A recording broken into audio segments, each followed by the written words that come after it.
الحمد لله نحمده ونستعينه ونستغفره ونؤمن به ونتوكل عليه ونعوذ بالله من شرور أنفسنا ومن سيئات أعمالنا من يهده الله فلا مضل له ومن يضلله فلا هادي له ونشهد أن لا إله إلا الله وحده لا شريك له ونشهد أن سيدنا ونبينا وحبيبنا وشفيعنا وسندنا ومولانا محمدا عبده ورسوله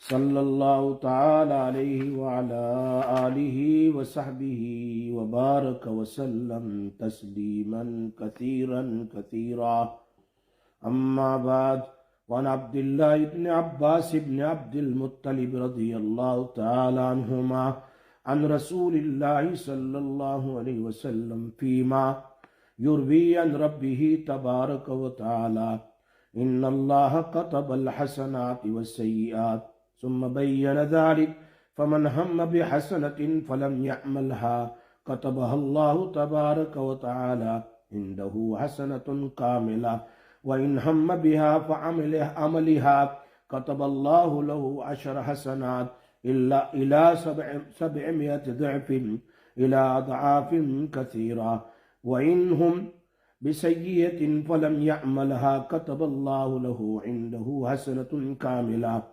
وإن هم بها فعملها كتب الله له سيئة واحدة رواه البخاری و مسلم۔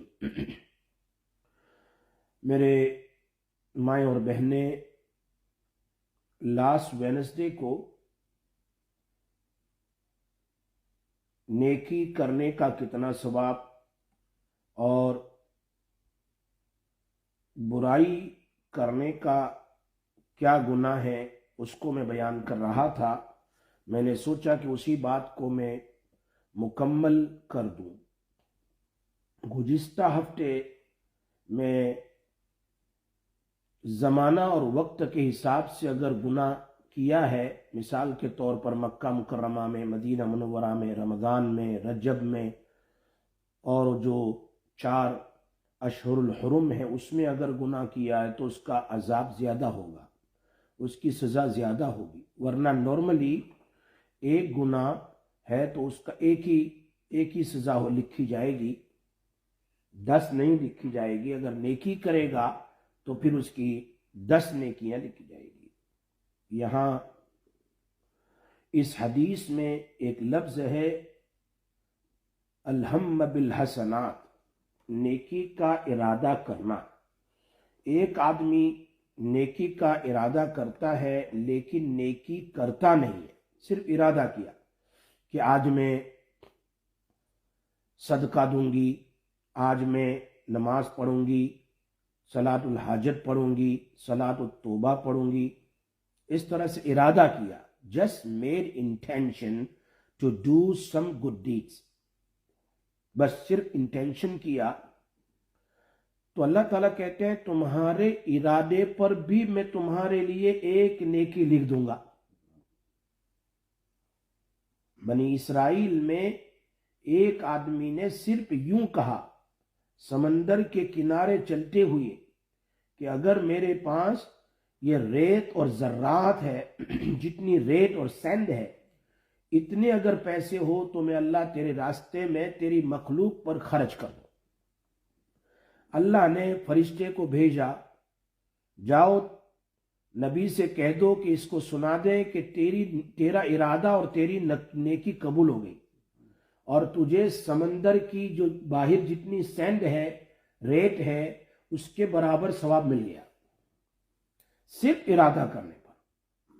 اگر صرف ارادہ ہی کر لے، لیکن ارادہ بھی اللہ تو دلوں کو جانتا ہے، کرنے کا ارادہ ہے انشاءاللہ اس سال میں عمرہ میں جاؤں گا، اس سال میں حج میں جاؤں گی یا عمرے میں جاؤں گی، کوشش کروں گی، نہ جا سکے پھر بھی اس کو عمرے کا ثواب مل جاتا ہے، ایک نیکی کا۔ اس کی عمرہ کی نیکی تو لکھی دی جاتی ہے، جب جائیں تب کا دوسری نیکی ہے، لیکن ارادہ کرنے پر الہم بالحسنات، نیکی کا ارادہ ہی کر لیا.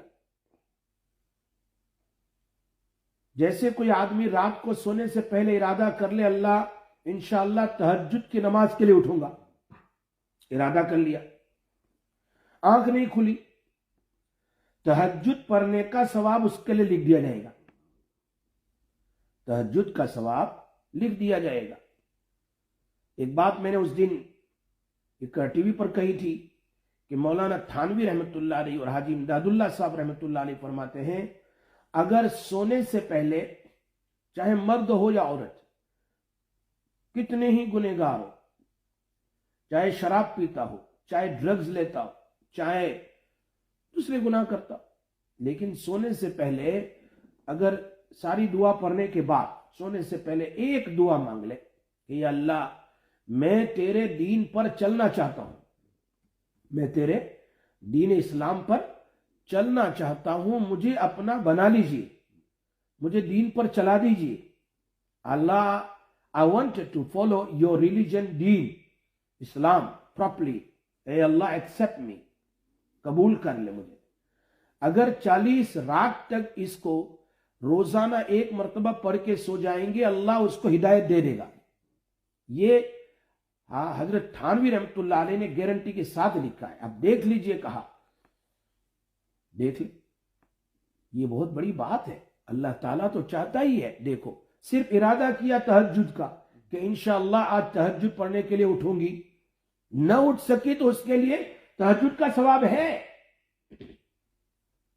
اسی لیے ابن رجب حنبلی مسلک کے بہت بڑے محدث گزرے ہیں، دوسری تیسری سینچری کے ابن رجب، انہوں نے کتاب لکھی ہے جامع العلوم والحکم، جامع العلوم والحکم. اس میں صفحہ 32 پر 32 پر لکھا ہے کہ زید بن اسلم رحمت اللہ علیہ نے لکھا ہے کہ ایک آدمی علماء کے پاس آیا اور اس نے سوال کیا کہ میں پسند کرتا ہوں کہ رات اور دن کی ہر گھڑی میں اللہ کے لیے میں عمل کرتا رہوں، نماز پڑھتا رہوں، تسبیح پڑھتا رہوں، ذکر کرتا رہوں، قرآن پڑھتا رہوں، رات اور دن کی ہر گھڑی میں. عجیب. لہذا مجھے کوئی ایسا عمل بتلا دیجئے جس کی وجہ سے میں اللہ کی نگاہ میں رات اور دن کے 24 گھنٹے عمل کرنے والا بن جاؤں. یہ کوئی آسان کام ہے؟ انسان کو سونا چاہیے، کام کاج چاہیے، ٹوائلٹ جائے گا، باتھ روم جائے گا، کام پر جائے گا، جاب پر جائے گا. یہ کیا کہہ رہا ہے؟ 24 گھنٹے. میری مائیں اور بہنیں، یہ سب نئی نئی باتیں ہیں، میں تمہیں بتا رہا ہوں، بہت آسان ہے. دین پر چلنا کوئی مشکل نہیں، بہت آسان. جیسے حضرت مولانا زکریا صاحب رحمت اللہ علیہ فرماتے ہیں کہ ایک مرد یا عورت ٹوائلٹ میں داخل ہونے سے پہلے دعا پڑھ لے اور پھر ٹوائلٹ سے نکلنے کے بعد کی دعا پڑھ لے، اللہم انی اعوذ بک من الخبث والخبائث پڑھ لیا، اور نکلنے کے بعد غفرانک یا غفرانک الحمدللہ الذی اذھب عنی الاذی وعافانی پڑھ لیا. اب یہ باتھ روم میں غسل کے لیے یا ٹوائلٹ جو بھی ہو وہاں پر پہنچی، کتنے منٹ لگ گئی؟ 15 منٹ لگ گئی، 20 منٹ لگ گئی، 25 منٹ لگ گئی. باہر نکلتے ہی دعا پڑھتے ہی یہ 25 منٹ جو اندر باتھ روم میں ہے اس کے ذکر کرنے کی ثواب مل گیا، اس کو ذکر کرنے کا ثواب. آدمی رات میں سونے جاتا ہے، دعا پڑھ کے اللہم باسمک اموت واحیا پڑھ لیا، صبح اٹھتے ہی دعا پڑھتا ہے، 2 سنت کے درمیان میں پوری رات سویا، پوری رات عبادت کا ثواب مل جائے. سنت کی اتنے فوائد ہیں. اس آدمی نے علماء سے پوچھا کہ حضرت تم لوگ بتاؤ کہ میں 24 گھنٹہ اللہ کے لیے عمل کرنا چاہتا ہوں، اور عمل بھی الگ الگ. نماز میں، کبھی ذکر میں، کبھی تلاوت میں، کبھی فلاں کبھی فلاں کبھی فلاں. اور میرے 24 گھنٹے کوئی ایسا عمل بتلاؤ کہ 24 گھنٹے میرے اللہ کی عبادت میں گزر جائیں. تو علماء نے کیا کہا، جب تک نیکی کرتا رہے نیکی کر. جیسے نماز کا وقت ہے نماز پڑھ لے، تسبیحات کا وقت تسبیحات پڑھ لے، نیکی کر. لیکن جب تو تھک جائے تو نیکی کرنے کا ارادہ کر. کیا کر؟ نیکی کرنے کا. اس ارادے کی وجہ سے تیرا نام ان بندوں کی لسٹ میں لکھا جائے گا، ان بندیوں کی لسٹ میں لکھا جائے گا جو 24 گھنٹے عبادت کرتے، جو ہمیشہ نیک کام کرتے رہتے ہیں. یہ تو ارادے پر کہا میں نے. الہم بالحسنات، الہم بالحسنات، نیکی کے ارادے پر بھی ایک نیکی لکھی جائے گی. اور کر لے تو کیا ملے گا؟ مثال کے طور پر ایک نے نیکی کی، میں 1 پاؤنڈ آج صدقہ دوں گی، نیکی کے ارادہ، ثواب تو مل گیا. اب 1 گھنٹے کے بعد اس نے وہ 1 پاؤنڈ کسی غریب کے لیے نکال دیا، اب کیا ملے گا؟ کہا اگر ارادے کے ساتھ عمل کی کوشش بھی کر لیتا ہے یا زبان سے بولتا ہے کہ مجھے یہ کرنا ہے، تو اس پر اس کو عمل کا ثواب مل جائے گا. ایک حدیث میں ہے دنیا 4 قسم کے لوگوں کے لیے ہے. کتنے قسم؟ 4 قسم کے لوگوں. ایک تو وہ آدمی جس کو اللہ نے علم بھی دیا اور مال بھی.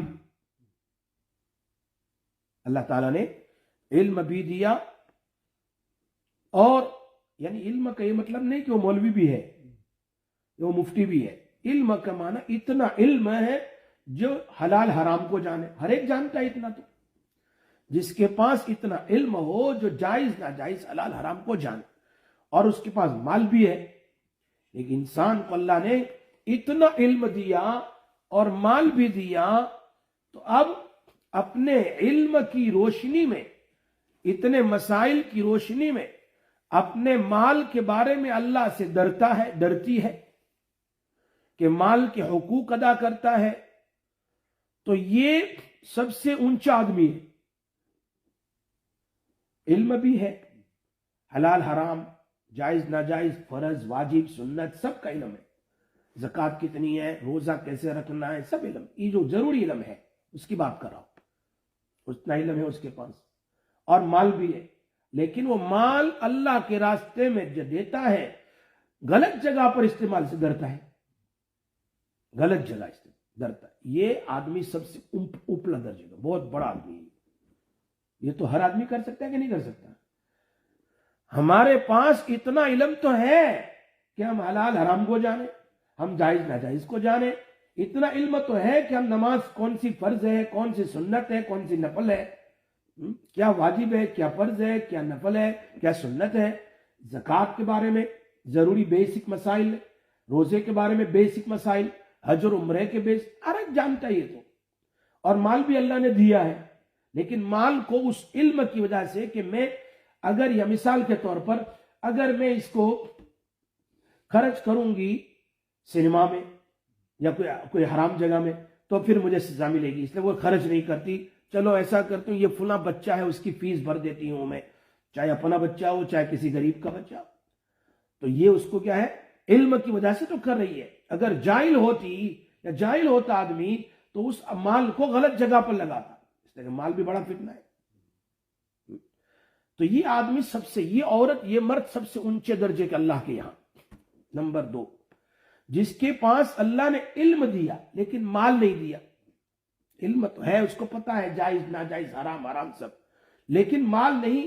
بیچارہ غریب ہے یا بیچارہ غریب ہے، لیکن وہ اپنی نیت میں سچا ہے. نیت میں سچا ہے، وہ زبان سے یہ کہتا ہے اللہ تو مجھے بھی مال دیتا تو میں بھی کنویں بنواتا، میں بھی مسجدیں بنواتی، میں بھی مدرسے بنواتا. زبان سے بول رہا ہے، مال ہے نہیں لیکن نیت میں سچا ہے. بہت سارے ایسے لوگ ہیں، کاش کہ میرے پاس ہوتا تو میں بھی قربانی کرتا، میرے پاس ہوتا تو میں مدرسے بناتا، میں مسجد بناتا. حالانکہ مال نہیں ہے لیکن زبان سے اس کی نیت سچی ہے. تو فرمایا میرے پاس تو علم تو ہے لیکن مال نہیں، اگر ہوتا تو میں بھی اس کو جائز جگہ جہاں دنیا میں ضرورت ہے، فلج میں، فلاں میں، فلاں میں، فلاں میں، فلاں میں سب جگہ استعمال کر دیتا.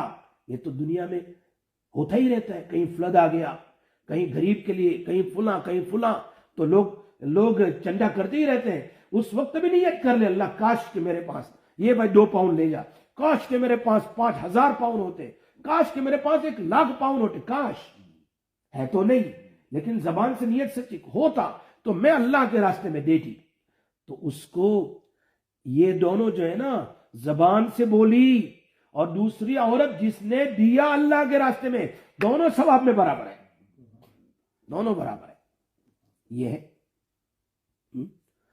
اس کو اس کے عمل کا اصل اجر مل گیا اور اس کو اس کے زبان سے نیت صحیح کرنے پر اللہ نے اس کو دے دیا. جیسے میں نے بھی بتلایا وہ ریٹ کے بارے میں، کاش کہ میرے پاس ریٹ کے برابر مال ہوتا تو اللہ تیرے راستے میں خرچ کرتا، جاؤ میں نے تجھے ریٹ کے برابر اجر دے دیا، ثواب دے دیا.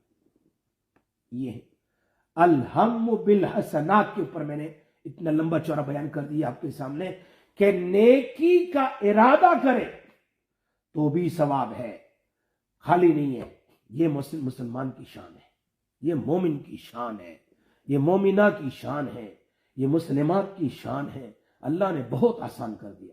اور اگر اس کام کو کر لیا ارادہ کے بعد تب تو 10 گنا ہے، اور اگر اس کے اندر اخلاص ہے تو 700 گنا ہے، اور اس سے زیادہ اخلاص ہے تو بغیر حساب ہے. کوئی ان لمیٹڈ ثواب اللہ دیتا ہے. یہ ساری باتیں حدیث میں موجود ہے، ساری باتیں. یہ تو میں نے بات کی حدیث کے ایک چھوٹے سے جملے پر، الہم بالحسنات پر. دوسرا جملہ اللہ کے نبی صلی اللہ علیہ وسلم آگے بیان کرتے ہیں، الہم بالسیئات، برے کام کرنے کا ارادہ کیا. Made intention to do something wrong, something evil, something bad. So برائی کی نیت اور ارادہ. ایک آدمی برائی کا ارادہ کرتا ہے لیکن وہ کام نہیں کرتا. مثال میں نے دی تھی کہ ایک آدمی نے ارادہ کیا کہ آج میں فلاں کے فلاں پیسے چوری کر لوں گی، یا مسجد میں جا کر فلاں آدمی کے جوتے چوری کر لوں گا.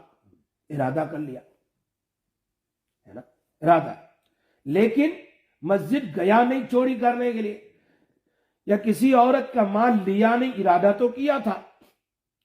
تو ارادے کے اوپر اس کو گناہ نہیں لکھا جائے گا، نیکی پر ارادہ کرنے پر نیکی لکھی جائے گی، لیکن برائی پر اس کے لیے کوئی گناہ نہیں لکھا جائے گا. یہ اللہ کی شان ہے مسلمانوں کے ساتھ. اللہ آگے کہہ رہے ہیں اس ارادے پر عمل نہ کرے. کیا کہہ رہا ہوں میں، سنو برابر. ارادے پر عمل نہ کرے. ارادہ تو کیا آج میں جوتے چوری کروں گا، ارادہ کر لیا گناہ کا، اور اس نے پھر کہا نہیں کرنا ہے، تو اس گندے ارادے پر نہ کرنے پر بھی نیکی لکھی جائے گی. اللہ کتنا کریم ہے. دیکھو نہیں کیا، حالانکہ گندا ارادہ ہے اس کا.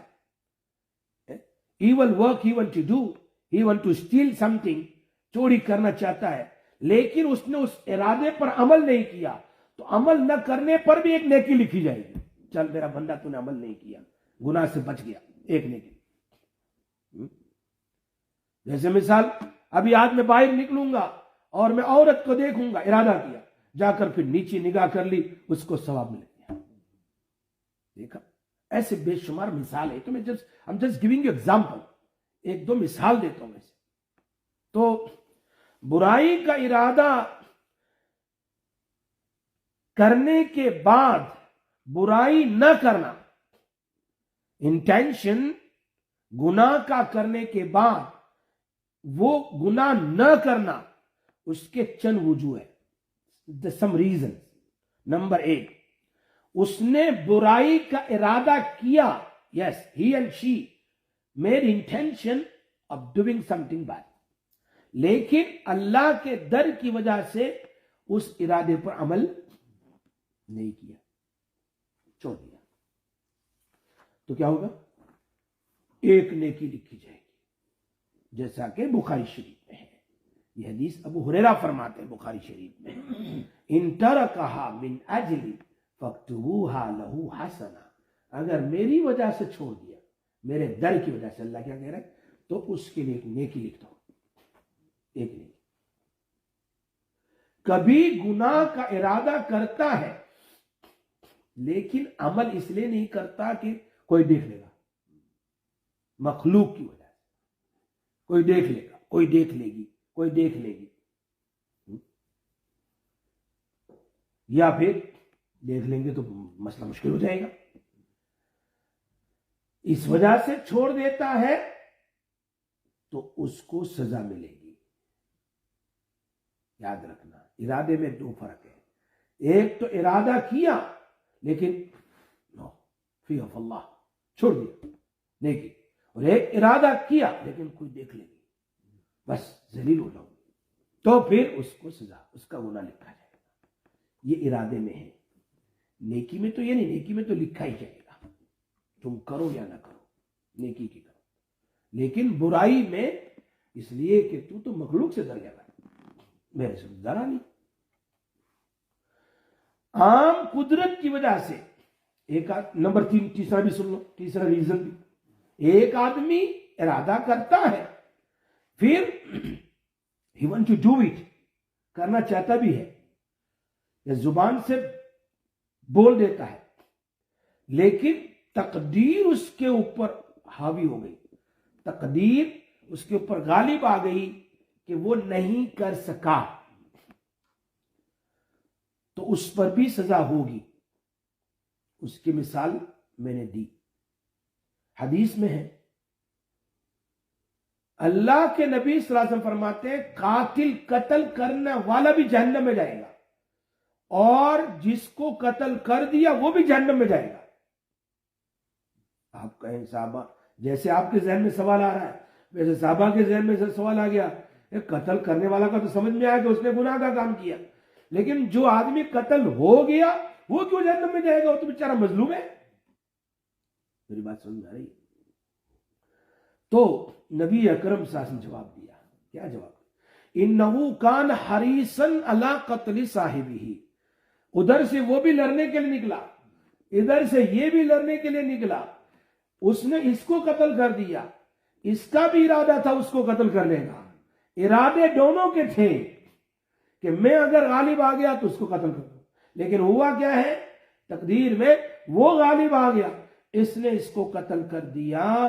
تو ایک دوسری حدیث میں ہے، اسی لیے تو کہہ رہے ہیں کہ اس کا ارادہ بھی قتل کرنے کا تھا، اور قتل نہیں کیا اس نے، خود قتل ہو گیا، لیکن ارادے پر وہ جہنم میں جائے گا۔ حدیث میں ہے دنیا 4 قسم کے لوگوں کے لیے ہے۔ دنیا کتنے قسم؟ تیسرے نمبر پر وہ آدمی، میں کیا کہہ رہا ہوں، ایک تو وہ جو میں نے سنا رہا تھا آپ کو، کیا؟ پہلا تو میں نے کہا جس کو اللہ نے علم بھی دیا اور مال بھی دیا، دوسرا جس کو علم تو دیا مال نہیں، دونوں اگر نیت صحیح ہے تو برابر ہے، تیسرا جس کو اللہ نے مال دیا لیکن علم نہیں دیا، جی آدمی کو جس کو اللہ نے مال دیا لیکن علم نہیں دیا، اب مال تو ہے لیکن جہالت کی وجہ سے وہ غلط جگہ میں پیسے استعمال کر رہا ہے، اور چوتھا وہ ہے جس کے پاس علم ہے لیکن وہ یوں نیت کرتا ہے میرے پاس بھی اگر یہ پیسے ہوتے تو یہ جیسے ڈرگز وغیرہ کا، شراب کا یا فنا کام کرا، میں بھی یہ کرتا اگر پیسے ہوتے تو۔ علم تو ہے، پہلے والے کے چوٹے علم نہیں تھا، مال ہے لیکن غلط جگہ، اس کے پاس علم ہے لیکن غلط جگہ، اس کی طرح دونوں گناہ میں برابر ہے، اگرچہ ارادہ کرے، یہ ہے۔ اور ایک آدمی کے دل میں گناہ کا خیال آتا ہے، دل میں، اور آٹومیٹکلی وہ انٹینشن اب گناہ چلا جاتا ہے، اس کو کہتے ہیں وسوسہ. اس کو کیا کہتے ہیں جی؟ وسپر، وسوسہ. دماغ میں آتا ہے، دل میں آتا ہے، آج ایسا کروں گا، ایسا کروں گا، ایسے وسوسے آتے رہتے. اس لیے کہ ہمارا دماغ جو ہے نا وہ ہائی وے کی طرح ہے، فری وے کی طرح ہے. آیا ادھر گیا، آیا گیا، آیا گیا، بڑے بڑے ٹرک چلتے رہتے ہیں، بڑے بڑے وسوسے آتے رہتے ہیں شیطان کے. تو اس پر وسوسے پر کوئی پکڑ نہیں ہے. نماز میں بھی ایک تو وسوسے آنا اور ایک وسوسے لانا، دونوں میں فرق ہے. اسی لیے مولانا ابرار الحق صاحب ہردوئی فرماتے ہیں کہ نماز سے پہلے 7 مرتبہ کیا پڑھ لو؟ وظیفہ. کون سا وظیفہ؟ 7 مرتبہ لا حول ولا قوت الا باللہ العلی العظیم. یہ بہت بڑا وظیفہ ہے، بہت بڑا وظیفہ. تو میں نے اس دن اقرا ٹی وی پر بتایا تھا کہ ایک صحابی مالک بن عوف اشجعی رضی اللہ تعالیٰ، چلو بیان کے درمیان وظیفہ بتلا دیتا ہوں. وہ آئے نبی صلی اللہ علیہ وسلم کے پاس. بہت ساری ماں کہتی ہے میرا باپ، میرا بیٹا یا میرا شوہر یا فلاں فلاں جیل میں ہے، یا پولیس کی کسٹڈی میں ہے، یا فلاں ہے یا فلاں ہے، یا کورٹ کیس ہے. یہ وظیفہ حدیث کا وظیفہ. وہ آئے اور کہا اللہ کے نبی صلی اللہ علیہ وسلم، مالک بن عوف اشجعی کہتے ہیں کہ میرے بیٹے کو دشمن پکڑ کے لے گئے ہیں. He been captured by enemies. تو کوئی وظیفہ بتلاؤ. اللہ کے نبی صلی اللہ علیہ وسلم نے کہا جاؤ مالک، تم اور تمہاری بیوی دونوں کثرت سے لا حول ولا قوت الا باللہ العلی العظیم پڑھتے رہو. کثرت کیا ہے؟ مولانا زکریا صاحب رحمۃ اللہ علیہ فرما کثرت کے معنی 300 مرتبہ، 300 300 and more than. کوئی بھی وظیفہ تم 300 مرتبہ کرو گویا تم نے بہت زیادہ کیا ہے، یعنی تم نے کثرت کے ساتھ کیا بھی. 100 نہیں، 200 نہیں، 300، 300 سے آگے، لیکن منیمم 300، میکسیمم کی کوئی حد نہیں. درود شریف بھی جمعہ کو آپ 300 بار پڑھو، یہ کثرت کر لیا آپ نے. وہ کہتے ہیں نا جو مجھ پر زیادہ درود شریف پڑھے گا جمعہ کو تو وہ میرے ساتھ جنت میں جائے گا. تو اس سے زیادہ سے کیا ہے؟ 300 ٹائمز. سو کوئی بھی وظیفہ کرو 300 مرتبہ. میں نے ایک آدمی کو بتایا، ایک عورت کو بتایا کہ 300 مرتبہ یا ودودو پر تیرا شوہر جتنا غصہ کرتا ہے اتنا ٹھنڈا ہو جائے گا اور تجھ سے محبت کرے گا. 300 مرتبہ. اس نے کہا میں نے 11 دن اس پر عمل کیا، 300 بار کسی ایک نماز کے بعد یا ہر فرض نماز کے بعد 300 300 300. کہا اتنا کہ پہلے تو خرچہ بھی نہیں دیتا تھا اور پہلے تو مجھے گالیاں دیتا تھا، اب مجھے پوچھے بغیر کوئی کام ہی نہیں کرتا. اتنی محبت ہو گئی. سو یہ کثرت. سو نبی اکرم صاحب نے فرمایا کثرت سے کون سا کلمہ پڑھو؟ لا حول. یہ بہت زبردست کلمہ ہے. حدیث میں آتا ہے جب کوئی لا حول ولا قوت الا باللہ پڑھتا ہے تو گویا اس نے مجھے، اللہ کیا کہہ رہے ہیں فرشتوں کے سامنے، اس بندے نے مجھے اپنا میٹر، اپنا پرابلم، اپنی مشکلی مجھے ہینڈ اوور کر دی، مجھے دے دی ہے. فرشتے گواہ رہو، میں اللہ اس کے میٹر کو سالو کروں گا، میں اس کے پرابلم کو آسان کر دوں گا، میں اس کی مشکلی کو دور کر دوں گا. یہ ہے لا حول ولا قوت. اور یہ لا حول ولا قوت الا باللہ 99 بیماری کی دعا ہے. دعا نہیں، دوا ہے. 99 یہ دعا 99 بیماری کی دوا ہے. یہ اللہ کے نبی فرماتے صلی اللہ علیہ وسلم. اس میں سب سے چھوٹی، نبی صلی اللہ علیہ وسلم فرماتے ہیں سب سے چھوٹی ڈپریشن، پریشانی، نیند نہ آنا، ڈپریشن سب سے چھوٹی. تو دوسری 98 بڑی بڑی پریشانی اللہ اسے دور کر دیتا ہے. 100 بار پڑھے یا 200 بار یا 300 بار اللہ اس کی ساری بیماریاں، پریشانیاں، مشکلات کو حل کر دیتا ہے. حدیث میں ہے 99 سکنس، ناٹ سکنس پرابلمس، مشکلی، سکنس، بیماری، ہر چیز اس میں آ گئی.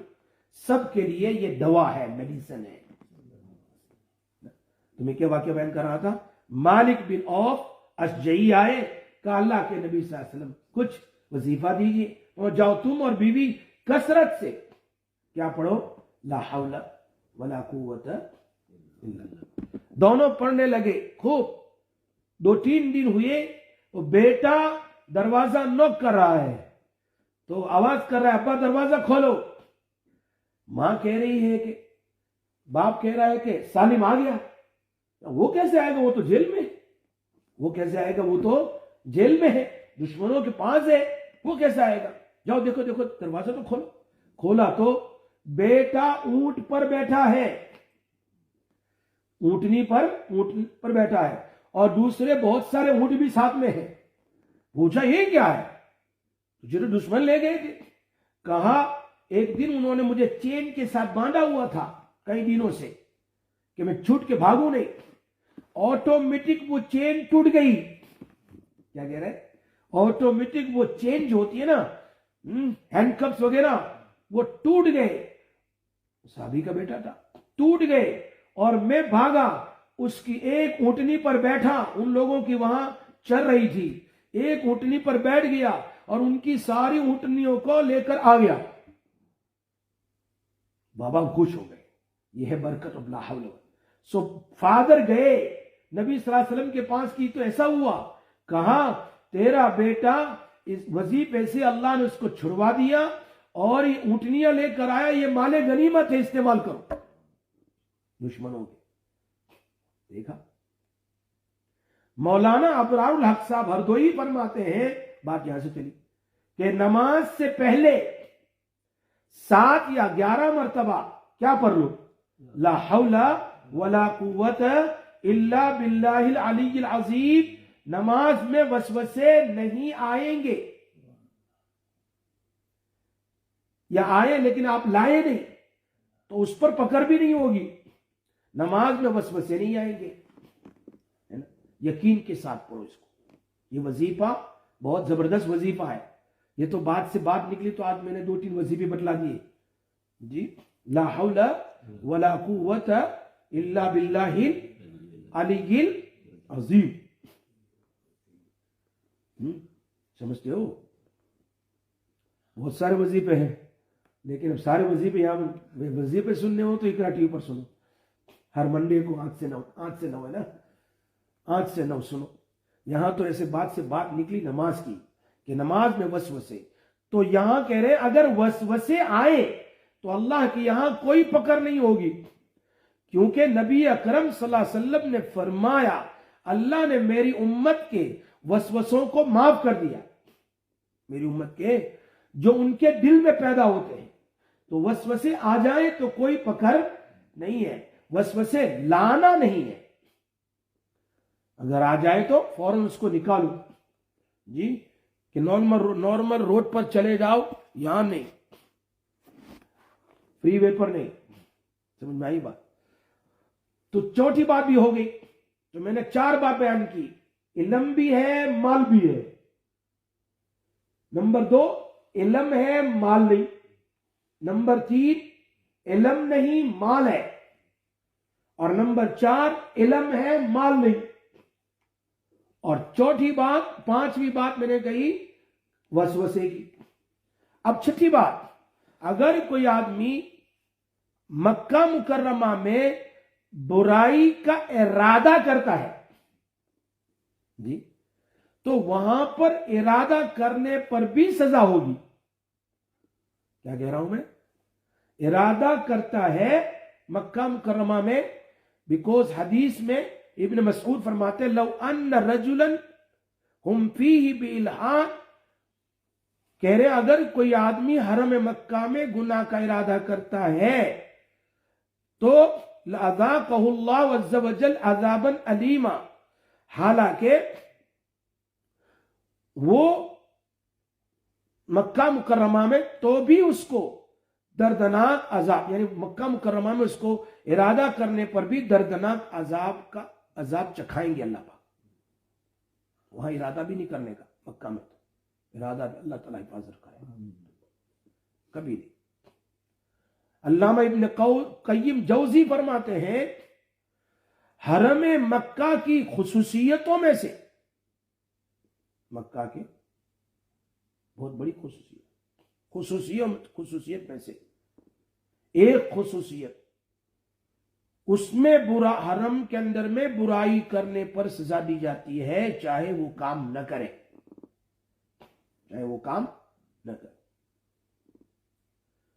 وہاں تو بڑی باتیں ہیں، نیکی کے بھی ارادے کرنے پر بڑے ثواب ہیں. ایک ارادہ کیا تو بھی 100,000، اور ایک ارادہ کیا گناہ کا تو بھی بڑی سزا، دردناک عذاب ارادہ پر. اللہ قرآن میں بھی کہتا ہے میں یورید، ارادہ کرے، جو ارادہ کرے، میں یورید بالحاد، گندے کام کرنے کا، نذقہ من عذاب علیم، میں اس کو خطرناک عذاب دوں گا. اس لیے بہت ضروری ہے. ایک بات مجھے یاد آ گئی کہ جب آپ کبھی عمرہ کے لیے جاؤ، عمرہ کے لیے عمرہ کرنے کے بعد جب مدینہ منورہ جاؤ تو مدینہ منورہ میں غسل کر کے جب مسجد نبوی صلی اللہ علیہ وسلم میں جاؤ سلام پیش کرنے کے لیے کسی نماز کے بعد، تو خوشبو لگاؤ، مرد کے لیے، عورت نہیں، مرد کے لیے. اچھے کپڑے پہنے، پاک صاف کپڑے پہن کر حرم میں جانا ہے. 2 رکعت صلاۃ التوبہ پڑھنا ہے. کیا پڑھنا ہے؟ 2 رکعت. جب کبھی اللہ عمرہ میں اللہ ہم سب کو لے جائے، بار بار لے جائے. تو جب کبھی عمرہ کے لیے جائیں تو اچھے کپڑے پہن کر مسجد میں جاؤ. جب مکروہ وقت نہ ہو 2 رکعت صلاۃ التوبہ پڑھو، اس لیے کہ میں کہاں، نبی کا در کہاں. عبداللہ ابن عباس رضی اللہ تعالی عنہ بچے تھے اور تہجد میں نبی صلی اللہ علیہ وسلم نے ان کو اپنے ساتھ ایسا کھڑا کیا، ایسا کھڑا کیا. تو عبداللہ ابن عباس پیچھے کھڑے ہو گئے، پیچھے چلے گئے، ساتھ میں نہیں. نماز کے بعد پوچھا عبداللہ کیوں پیچھے چلے گئے؟ کہا اللہ کے نبی آپ کہاں میں کہاں، آپ کہاں میں کہاں. یہ ہے عبداللہ ابن عباس، بخاری میں ہے، بخاری کی روایت میں ایسے تھے، پیچھے ہو گئے. کہا آپ کا درجہ تم نبی ہو، میں تو امتی ہوں، میں کہاں آپ کے ساتھ کھڑا ہو سکتا ہوں پیچھے. اس ادب پر اللہ نے ان کو رئیس المفسرین بنایا. کیا بنایا؟ رئیس المفسرین بنایا. ادب بہت ضروری. اب میں کہاں، اللہ کے نبی کہاں. اسی لیے مفتی شفیع صاحب رحمت اللہ علیہ دور کھڑے ہو کر، آپ نے دیکھا وہ سلام پڑھتے ہیں نا، تو ایک تو بالکل جہاں روزے کی جالی کے سامنے ہے، دوسرا پلر سے پلر کی ادھر ہے، 2 لائن ہوتی ہے. تو وہ کھڑے ہوتے تھے پلر کے بعد دور اور سلام پیش کرتے تھے ادب کے ساتھ. تو پھر دل میں آیا اللہ پاک یہ سب کتنے قریب سے پڑھ رہے ہیں، میں دور سے پڑھ رہا ہوں. شفیع تو دور کھڑا ہے، اتنے قریب سے پڑھ رہے ہیں یہ لوگ. جو ڈر رہے تھے وہ قریب میں جانا نہیں چاہتے تھے. اللہ بڑے جتنے بڑے اتنی پریشانی بھی، ڈر رہے تھے. فرمایا میں نے ایک آواز سنی،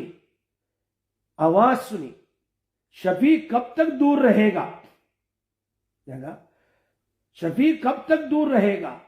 جو دنیا میں کتنا ہی دور ہو لیکن میرے طریقے پر چلتا ہے تو وہ مجھ سے قریب ہے، اور جو کتنا قریب ہی سے سلام پیش کرتا ہو لیکن میرے طریقے پر چلتا نہیں وہ اتنا ہی مجھ سے دور ہے. مفتی شفیع صاحب یہ بات کہا کرتے تھے اپنے بیان میں، لیکن نام اپنا نہیں لیتے تھے. یہ بات مفتی تقی صاحب نے پھر بعد میں کہی کہ میرے والد صاحب نے مجھے یوں کہا تھا کہ میں کہتا ہوں لیکن نام، کہ میں نے روزے سے آواز سنی. تو میں نے کیا کہا؟ 2 رکعت صلاۃ التوبہ پڑھ لو. صلاۃ التوبہ پڑھنے کے بعد 70 دفعہ درود شریف پڑھو، کوئی بھی درود شریف، لیکن سب سے اچھے والا یہ درود شریف جو یہاں لکھا ہے نا مسجد میں، اللہ جمعہ کو ہم پڑھتے ہیں اللہم صلی علی محمد النبی الامی وعلی آلہ وبارک وسلم تسلیمہ والا. ہمارے یہاں ساؤتھ افریقہ میں ہمارے یہاں ایک بہت بڑے حضرت مولانا زکریا صاحب رحمت اللہ علیہ کے خلیفہ آئے ہوئے تھے کلیکشن کے لیے یا بیانات کے لیے آئے ہوئے تھے، تو ان کا بیان ہم نے رکھا تھا مسجد میں. تو دوران بیان انہوں نے کہا کہ ایک مرتبہ میں نے خواب میں نبی اکرم، درود شریف سے بات کرتے ہوئے کہا انہوں نے کہ میں نے خواب میں نبی اکرم صلی اللہ علیہ وسلم کو دیکھا. تو میں نے پوچھا اللہ کے نبی میں کون سا درود کثرت سے پڑھوں؟ کہا جاؤ، کہاں؟ سہارنپور، زکریا سے پوچھو. کیا کہا؟ سہارنپور جاؤ، زکریا سے پوچھو. یہ تھے بہار کے. اب بہار سے سفر کر کے سہارنپور آئے مولانا زکریا صاحب رحمۃ اللہ علیہ کے پاس، اور مولانا زکریا صاحب سے کہا، عرض کیا حضرت میں نے ایسا خواب دیکھا ہے. کہا زکریا کون سا درود پڑھتا ہے؟ ایک ہی درود پر 25 سال سے پابندی ہے، ہر جمعہ کو میں پڑھتا ہوں 70 دفعہ، اور وہ یہ درود شریف. یہی بتلایا حضرت نے. 25 سال سمجھ میں آئی بات. تو یہ درود شریف پڑھ لو 70 دفعہ، اور پڑھنے کے بعد آہستہ آہستہ روز اقدس پر جا کر کے تم صلاۃ والسلام پیش کرو آسانی کے ساتھ، کوئی دھکا دھکی نہیں، چاہے ایک بار ہو جائے، ضروری نہیں لمبا سلام. اس لیے عبداللہ ابن عمر اتنا سلام، الصلاۃ والسلام علیک یا رسول اللہ، آگے چلے السلام علیک یا سیدنا ابو بکر، السلام علیک یا سیدنا ابی عمر، ان کے باپ تھے نا. سو بس یہ پڑھ کر نکل جاتے تھے، بالکل آسان. ہمارے شیخ یونس صاحب ایسے الصلاۃ والسلام یا رسول اللہ، ایسے ہاتھ جیسے وہ شاہانہ سلام کہتے ہیں اس کو، الصلاۃ والسلام علیک یا رسول اللہ، الصلاۃ والسلام یا سیدنا، اس طرح پڑھ کے نکل جاتے تھے. وہاں دھکا دھکی ہوتی ہے، تکلیف ہوتی ہے ایک دوسرے کے بس، لیکن جب سلام پڑھ لو تو نبی کے روزے پر ایک بار ذرا زور سے کلمہ پڑھ لو، اشہد ان لا الہ الا اللہ واشہد ان محمد عبدہ. کیوں؟ مولانا تھانوی رحمۃ اللہ علیہ فرماتے ہیں کہ جیسے نبی صلی اللہ علیہ وسلم قیامت کے دن اپنی ساری امت جنہوں نے کلمہ ان کے سامنے پڑھا ہے، یعنی صحابہ کرام نے کلمہ ان کے سامنے پڑھا ہے، ان کے ایمان کی گواہی جہاں نبی صلی اللہ علیہ وسلم دیں گے. آج بھی نبی صلی اللہ علیہ وسلم قبر میں سوئے ہوئے زندہ ہے، میرا اور آپ کا سلام سن رہے ہیں، تو میرا کلمہ بھی سن رہے ہیں، تو قیامت کے دن میرے ایمان کی گواہی دیں گے. سمجھے میری بات؟ یہ چیز ہے. تو خیر یہ تو بات بہت آگے بڑھ گئی، ٹائم بھی ختم ہو گیا. تو بس یہی آخری بات مجھے بتانی تھی کہ 5ویں بات، 6ٹھی بات، کہ جو جگہ ایسی ہو تمہاں ارادہ کرنے پر بھی گناہ ہوگا. اللہ پاک ہم سب کو نیکیوں پر چلنے کی اور نیک کام کرنے کی اللہ ہمیں توفیق نصیب فرمائے. انشاءاللہ یہ اصحاب غار کے قصے کو آگے بیان کیا امام نووی رحمۃ اللہ علیہ نے ریاض الصالحین، انشاءاللہ اس کو بیان کریں گے. غار کے قصے کو، غار میں جو ساتھی چلے گئے تھے اور ان کا قصہ بیان کر رہے ہیں. اللہم صلی علی سیدنا محمد وعلی آل سیدنا محمد وبارک وسلم یا ارحم الراحمین یا ذی الجلال والاکرام یا حنان یا منان یا دیان یا سلطان یا قدیم الاحسان. اللہم اغفر لنا وارحمنا واہدنا وعافنا وارزقنا وانت خیر الراحمین. اللہم صلی وسلم دائما ابدا علی حبیبک خیر الخلق کلہم. یا اللہ اتنا بڑا مجمع، اے اللہ ہماری ماں اور بہنوں کا اور ہمارے بھائی یہاں بیٹھے ہوئے ہیں اور دور دور لوگ سن رہے ہیں مکسر کے ذریعے اور اسی طرح ریسیور کے ذریعے. اے اللہ ہم سب کا سننا بیٹھنا قبول فرما. اللہ اس حدیث کی برکت سے ہم سب کے پچھلے گناہوں کو معاف فرما، ہم سب کا آنا اور بیٹھنا قبول فرما، اس مجمع میں بیٹھ کر سننا قبول فرما.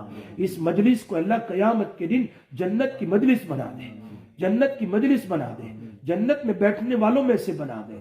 اے اللہ ہمارا بیٹھنا قبول فرما اور ہمارے لیے نجات کا ذریعہ بنا دے. اس مجلس کو نجات کا ذریعہ بنا دے، مغفرت کا ذریعہ بنا دے، رحمت کا ذریعہ بنا دے، عفو عافیت کا ذریعہ بنا دے، سکون کا ذریعہ بنا دے، ہماری اولادوں کے نیک بننے کا ذریعہ بنا دے، ہمیں نیک بننے کا ذریعہ بنا دے. اے اللہ بیماریوں کے دور ہونے کا ذریعہ بنا دے، پریشانیوں سے بچنے کا ذریعہ بنا دے، فتنوں سے حفاظت کا ذریعہ بنا دے. اے اللہ اس مجلس کی برکت سے اور مجلس میں جو بات کہی گئی اس کی برکت سے یا اللہ ہمیں عاملین میں سے بنا، کاملین میں سے بنا، اتباع سنت کرنے والوں میں سے بنا. اللہ تیرے صالحین بندوں میں سے بنا، تیرے اولیاء میں سے بنا. جو بھی بیمار ہو سب کو شفائے کامل عاجلہ نصیب فرما، جو دنیا سے جا چکے اللہ ان کی مغفرت فرما. اللہ ہم سب کو ایمان پر باقی رکھنا اور ایمان پر موت نصیب فرمانا، اور قیامت میں اے اللہ بغیر حساب کتاب کے اے اللہ تیرے پیارے حبیب صلی اللہ علیہ وسلم کے حوض کوثر کا پانی پلا کر کے اے اللہ اللہ عرش کے سائے میں جگہ دے کر جنت الفردوس میں داخل کر دینا. وصلی اللہ تعالی علی سیدنا محمد وآلہ وصحبہ اجمعین.